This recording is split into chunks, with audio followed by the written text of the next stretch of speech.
자리에 앉겠습니다. 올해에도 어김없이 추석이 찾아왔습니다.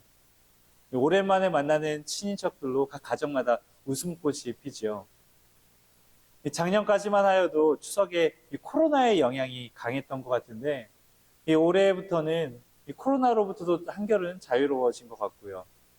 그런 가운데서 추석을 맞이하게 되어서 더 설레이기도 합니다. 이 명절이면 이렇게 설레는 마음이 찾아옵니다.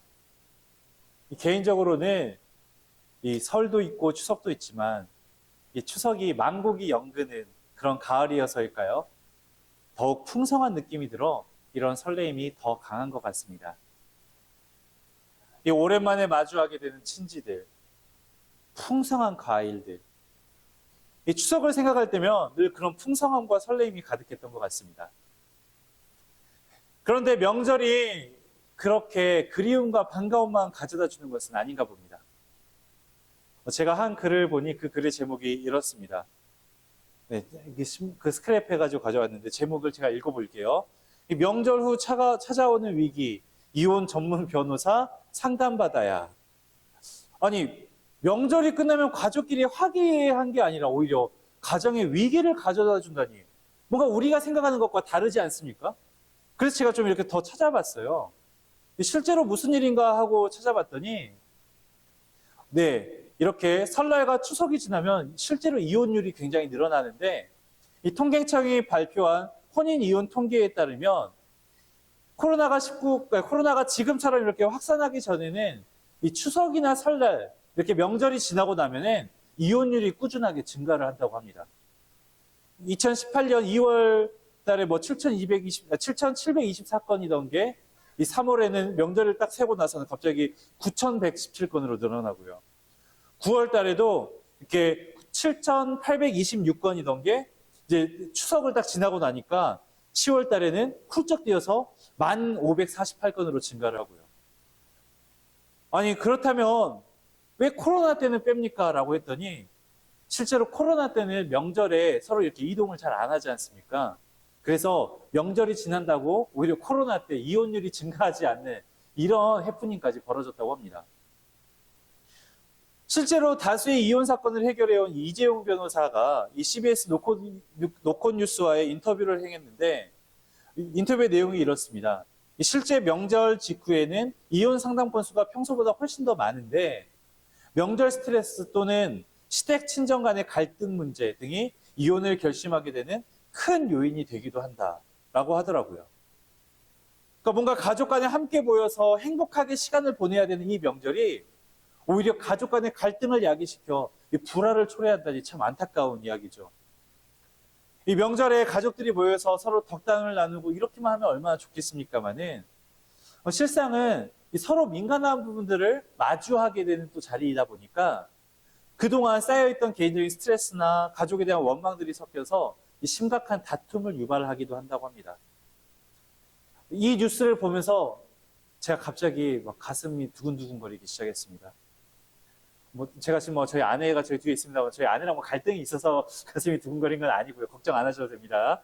네. 그래서 가슴이 두근거린 게 아니라 제가 아마 한 3달 전이었죠. 3달 전에 제가 이제 유교에서의 제사 전통을 말씀드리면서 사실 명절에 여성들이 이렇게 노동하는 제사가 원래 유교 정신에도 맞지 않는데 조선 후기부터 지금의 이제 예식들이 들어오면서 가정에서 드리는 제사가 바뀌게 되었고 여러 문제를 낳았다면서 이왕이면 가정에서 좀 추도 예배를 드리시는 건 어떨까요? 라고 이렇게 제안하지 않았습니까?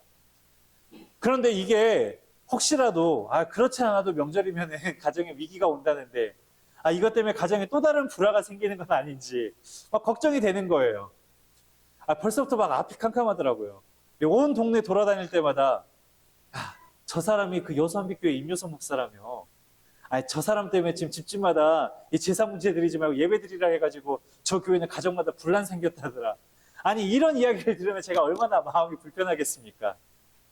하나님께서 믿음의 가정들 잘 세워가라 하셨는데 이 교회가 가정 파탄의 주범이 되면 안 되지 않습니까? 제가 아까 광고 시간에도 말씀드렸습니다만 이 추석 가정예배 안내서를 프린트하면서도 속으로 아이고 우리 목사님 이거 가정예배 순서지 이제 몇 년 동안 안 내고 있었는데 이거 다시 나오는 거 보니까 또 가정에 이제 그 예배 문제로 불나 있는 집 있겠구나. 이런 소리 들릴까봐 걱정도 되고요. 물론 여기 계신 분들은 다 각 가정마다 이 지혜롭게 이 문제를 해결하실 거라고 저는 믿습니다. 사실 세상에 더 어려운 문제 가운데서도 우리가 정말 주님 앞에 기도할 때 하나님께서 우리에게 슬기롭게 헤쳐나갈 수 있는 지혜를 허락하시지 않습니까? 평상시에 제 스타일을 이렇게 일하는 스타일을 많이 아시는 분들이라면은 우리 목사님이 다른 때는 이런 문제들이 있으면 좀 때가 익을 때까지 기다릴 텐데 왜 이렇게 계속 이야기를 하시는 거지? 라고 의아한 분도 계실 겁니다. 뭔가 이유가 있겠죠. 이게 문제의 소지가 될지 몰라서가 아니라 그럼에도 불구하고 떡하니 제가 이 추석 가정예배문을 만들어서 뒤에다가 놔두고 가져가시라고 이야기를 하는 데는 이유가 있습니다. 저는 우리 요산빛교회 가족들이 정말 이 가정예배문 가지고 예배드리면 좋지만요. 설령 아니어도 좋습니다. 아니, 목사님, 예배 문제는 우리가 목숨 걸고 지켜야 되는 거 아닙니까? 라고 하시는 분들 계시겠지만 그게 솔직한 마음이에요. 원래 가족 전도가 제일 어렵다고 가장 가까이 있는 사람에게 믿음에 대해서 이야기하기가 제일 어렵지 않습니까? 그런 가족들과 함께 예배드리는 게 쉽지 않은 가정들이 있겠죠. 그 마음 알거든요. 그런데 그 마음을 제가 몰라서가 아니라 그럼에도 불구하고 제가 이 가정예배문을 만들어서 또 여러분들과 함께 나누는 것은 내가 비록 남편에게 혹은 아내에게 혹은 자녀들에게 직접적으로 교회 다녀라 잔소리하기에는 또 다른 싸움 날까 싶어서 이제 말 한마디도 제대로 못하지만 그런데 이 식탁에 놓여있는 가정예배 순서지 때문에 믿음 생활하지 않는 가족들이 한 번이라도 믿음에 대해서 다시 한번 생각해 볼 수 있다면 가족들 다 이렇게 TV 보고 있을 때 적어도 할아버지 할머니가 혼자서라도 이거 한번 이렇게 읽고 계시는 그 모습들을 손주들이 한번 바라볼 수 있다면 그걸 통해서 가족들이 믿음에 대해서 다시 한번 리마인드하고 생각해 볼 수 있다면 혹은 타지에 가야 되는 일정 때문에 예배에 함께하지 못하는 성도님들께서 한 번 더 예배에 대해서 생각할 수 있는 기회가 생긴다면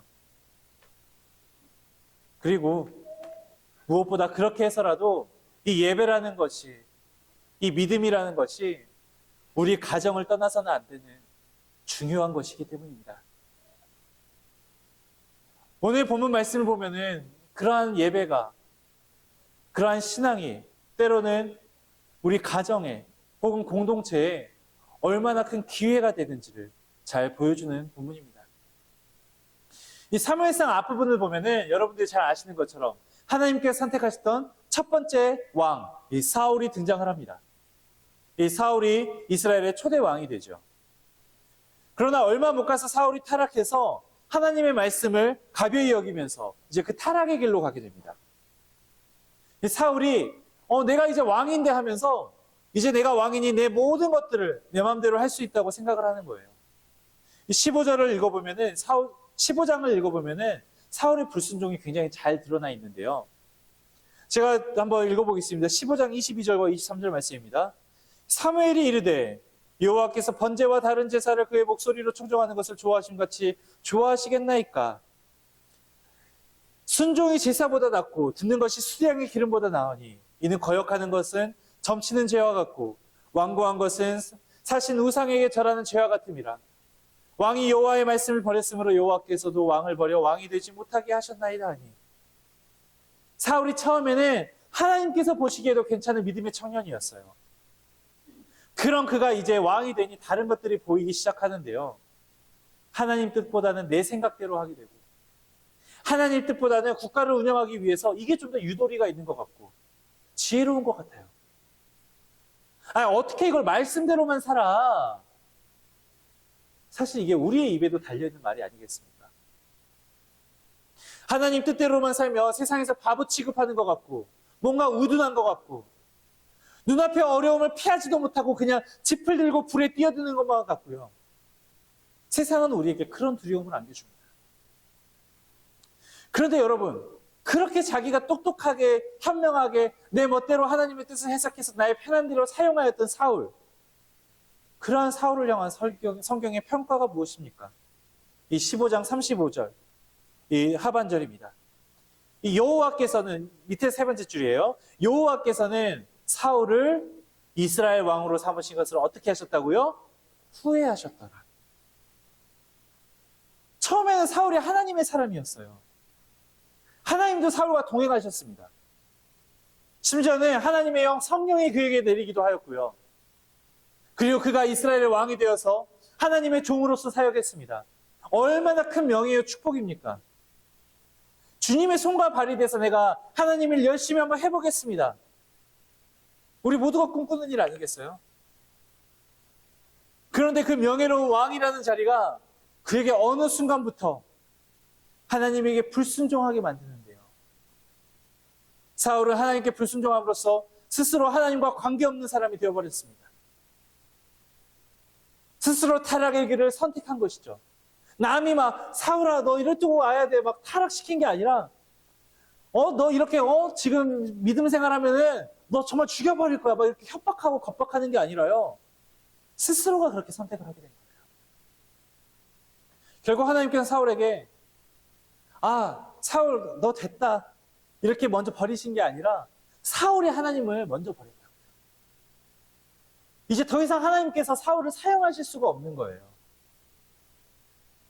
하나님께서 사울을 통하여 이스라엘을 다스리게 하고 싶으시지만 그가 그렇게도 하나님의 뜻을 떠나 살아가니 거부하니 그렇게 이제 하나님께서는 저 이스라엘을 하나님의 뜻으로 다스릴 수 있는 다른 왕을 찾게 되시는 것이죠. 여러분, 우리도 하나님께 굉장히 큰 축복을 받으며 살아갈 때가 많습니다. 그런데 우리가 간과하는 것이 한 가지 있습니다. 그것은 그 축복이 우리에게 늘 영원하지만 않다는 것입니다. 하나님의 복이 나에게 왔다고 해서 그 축복이 늘 나에게 내가 사용할 수 있는 것들, 나와 함께하는 것이 아니라 그 축복의 목적이 무엇인지, 그 축복을 통하여 하나님 나라 위하여, 하나님의 영광 위하여 사용하지 않을 때 하나님께서 그 축복을 더 이상 허락하지 않으실 수도 있다는 것입니다. 지금까지는 괜찮았다고요? 지금까지 하나님 뜻대로 살지 않았다고 해서 괜찮았다고요? 아니요. 그때는 오늘 이 사울에게 찾아온 것처럼 불현듯 찾아오기에, 갑자기 찾아오기에 이게 두려운 것입니다. 여러분, 오늘 사울에게서 하나님의 영광이 떠나는 날이 찾아올 거라고 그 어느 누가 상상이나 했겠습니까? 본문 1절을 다시 한번 찾아보죠.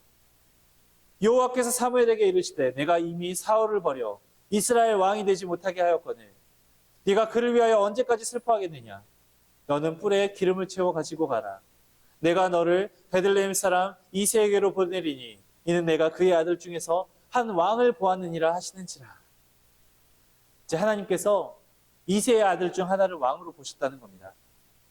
아주 놀라운 말씀입니다. 사무엘이 하나님의 선지자로 당시 활동하고 있었기에 다른 사람이 아니라 그 사무엘이 사울에게 기름을 부어서 그를 왕으로 세웠어요.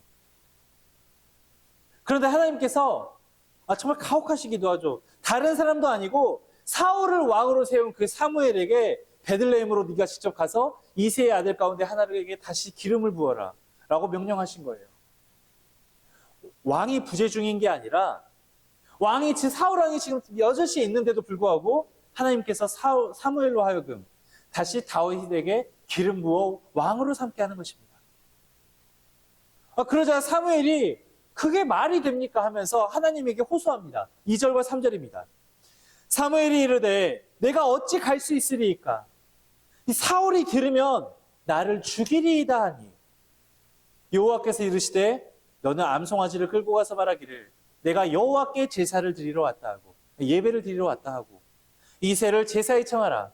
내가 네게 행할 일을 가르치리니 내가 네게 알게 하는 자에게 나를 위하여 기름을 부을지니라.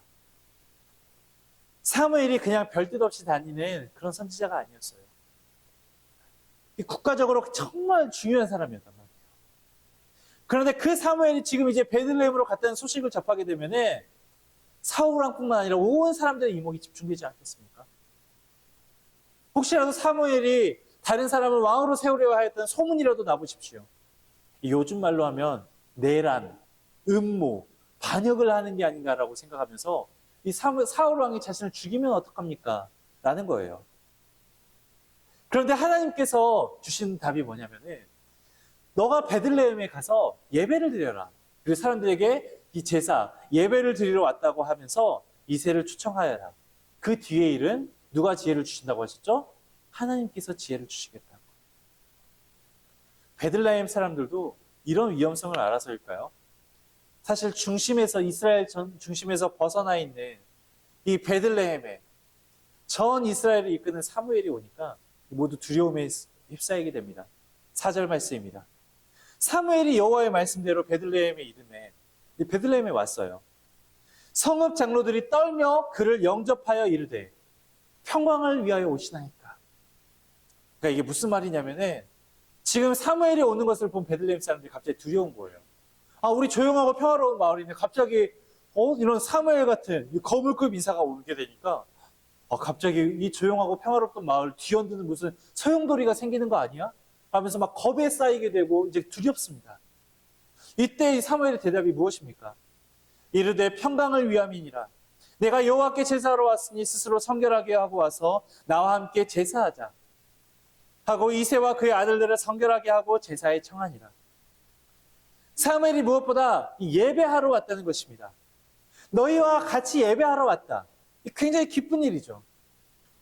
당시 제사라는 것은 예배만 하고 가는 게 아니라 정말 그 축제입니다. 축제. 그러니까 사무엘이 사람을 모아서 예배를 인도하면서 자신은 하나님 앞에서 여러분과 함께 축제를 벌이기 위해 왔습니다. 라고 하니 이 베들레헴 사람들도 이제 마음을 놓고 이제 기뻐하게 되는 것입니다. 이 소식은 이제 온 마을에 퍼집니다. 얼마나 사람들이 신이 났겠어요. 이 사람들이 뭐 소도 잡고 돼지도 잡고 닭도 잡고 여긴 좀 여수니까 여수였으면 아마 좀 이렇게 회도 잡았겠죠. 막 이렇게 해가지고는 파티가 벌어진 거예요. 그런데 불안한 사람들에게 이 예배만으로도 기쁨이요 축제인데 놀라운 것은 하나님의 예배가 그것만으로 그치는 게 아니라는 것입니다. 우리는 지금 이 사무엘서의 앞부분을 읽었기 때문에 사무엘이 이곳 베들레헴에 방문한 것이 단순히 이 축제만을 즐기기 위해서가 아니라는 걸 알고 있지 않습니까? 이제는 사무엘이 이새라는 사람과 그의 아들들에게 특별한 관심을 보이는데도 사람들은 사무엘이 왜 그런 집안에게 관심을 가지는지 이제 뭔가 눈에 씌인 것처럼 가려진 것처럼 관심을 가지지 않는 거예요. 사람들이 지금 축제 분위기에 떠들어서 얼마 전에 왕과 대립각을 벌였었던 사무엘이 갑자기 조용한 마을에 왔는데도 불구하고 이제는 별로 신경을 쓰지 않는 겁니다. 그리고 그들 이새의 가족들과 사무엘이 만나는 거에 대해서 아무도 주목해서 보지 않아요. 여러분, 우리가 오늘 읽은 이 본문에서는 이들이 이 위기에 처할 수밖에 없는 이 베들레헴이 오히려 예배를 통하여서 화합과 기쁨의 자리로 나아갔습니다. 그리고 단순히 이렇게 표면적인 화합과 어우러짐을 넘어서서 다윗이라고 하는 하나님의 위대한 계획을, 이스라엘을 향한 하나님의 위대한 계획을 향한 발걸음을 성큼성큼 내딛게 하셨습니다. 여러분, 바라기는 정말 진심으로 이번 추석 여러분의 가정 가운데 가정에서 예배가 되살아나기를 바랍니다. 그리고 바라기는 그 회복되는 예배가 혹여라도 여러분의 가정 가운데 세워지는 벽들이 있다면은, 그런 마음의 벽들이 있다면은 그 모든 마음의 벽들을 허무는 화합의 장을, 그런 정말 주 안에서 함께하는 예배의 자리가 되기를 소원합니다. 그리고 정말 진심으로 기도하기를 이 사무엘을 통해서 예배를 통해 하나님께서 그들의 그런 기쁨 가운데서 그 너머에 계시는 하나님의 계획을 진행시켜 가듯이 가정에서 회복된 예배, 그리고 예배를 통한 기쁨, 그것에 만족하는 것이 아니라 그 너머에서 하나님께서 여러분의 가정을 향한 계획과 축복이 진행되어 가기를, 하나님께서 여러분의 가정을 통해서 이루고 싶은 그 계획들, 하나님께서 여러분의 자녀를 통해서 계획하신 그 놀라운 일들이 이루어져가는 그런 믿음의 가정의 예배가 회복되어지기를 다시 한번 진심으로 축복하며 기도합니다. 기도하겠습니다. 하나님, 감사합니다. 이번 추석 이 가정 예배라는 또 다른 도전을 우리가 안게 되었습니다. 예배를 통하여 가정이 화합되게 하시고 주의 복된 말씀과 사랑을 가까이 하는 여수한 빛의 가정들이 되게 하여 주시옵소서. 예배를 통하여 가정에 들이온 어두움이 걷어지게 하시며 그 믿음의 가정 향한 아버지의 놀라운 계획들이 성취되는 역사가 일어나게 하옵소서. 주님, 이 시간 그 무엇보다 간절히 바라기는 우리 가운데 그 마음은 정말 원이나 여러 가지 사정이나 상황들로 인하여 또 여러 고민 끝에 예배를 드리지 못하는 가정도 있을 것입니다. 바라기는 그들의 마음 가운데 그로 인한 낙심함 없게 하여 주시옵시고 그로 인해 속상한 마음 없게 하시며 세상의 그 누구보다도 주님께서 우리들의 그 모든 상황과 처지 아시오니 주여 그들에게도 부디 동일한 은혜를 부어주시옵소서. 늘 우리의 선한 목자 되시는 예수 그리스도 이름으로 기도드립니다. 아멘.